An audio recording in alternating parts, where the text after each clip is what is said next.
lot more about you than it does about me. Well, joining me from Parliament House is Shadow Home Affairs Minister Senator James Paterson. Thanks for joining the latest, Senator. Good evening. Now, the legislation you said will pass swiftly when it's introduced to Parliament. What's it going to take for these laws to secure the coalition support, and are there any conditions that you're putting on that? Well, the starting point is the laws have to be ready and the government has to introduce them. And so far, they haven't done that and they haven't shown any sign that they're ready to do that. I fear they're making the same mistake they made 3 weeks ago when they were caught flat-footed and not ready for the High Court's decision when it was handed down. The High Court's handed down its reasons. It's given a green light to preventative detention, and the government didn't clearly have draft legislation ready to go. So we're looking forward to seeing that legislation. But since we've been calling for it for 3 weeks, we're highly likely to support its swift passage. So my next question was going to be about any briefings, but I'm guessing there's nothing to be briefed on yet in terms of legislation. We've received no briefing, in fact no communication at all from the government about its intentions about this, other than what they've said publicly, which is a pretty shabby way to handle this if they do want to receive our support to quickly move this through the Parliament. We'll put the national interest first, we'll put community safety first, and we will make sure that tough laws pass the Parliament. But we want to make sure that the draft laws that they propose are tough enough, because we know that 2 weeks ago when they proposed laws to deal with this, they were too weak, and it was only through our amendments that they were strengthened to actually protect the community. Well, any changes or any amendments might well delay it. There's a catch-22 for you. How are you going to handle that?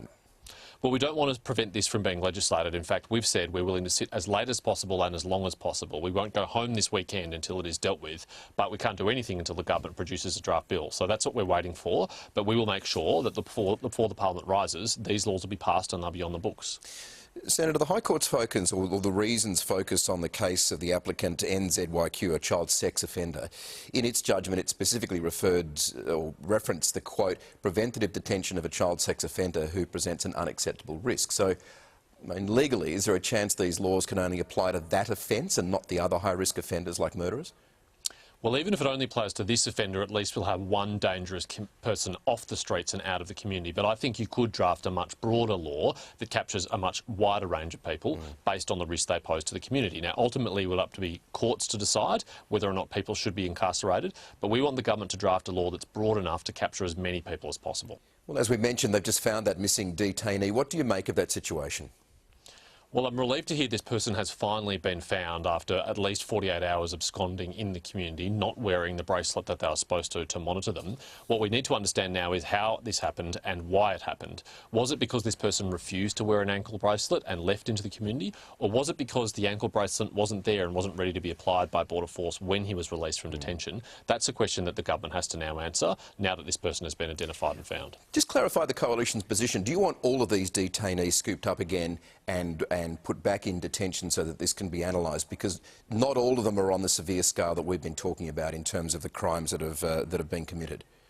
We've said consistently for weeks that we want, at the very least, the highest risk among this cohort off the streets and into detention or jail to protect the community, and the government should detain as many of them as possible. Now, we know that of the 141 in the community, at least 138 pose some kind of risk to the community because the Immigration Minister has only declined to apply an electronic monitoring bracelet to 3 of that cohort. So the government's the only one in possession of the information that suggests what risk they pose to the community, but we want it to be as broad as possible. All right, Senator James Paterson, thanks for joining us this evening. Thank you.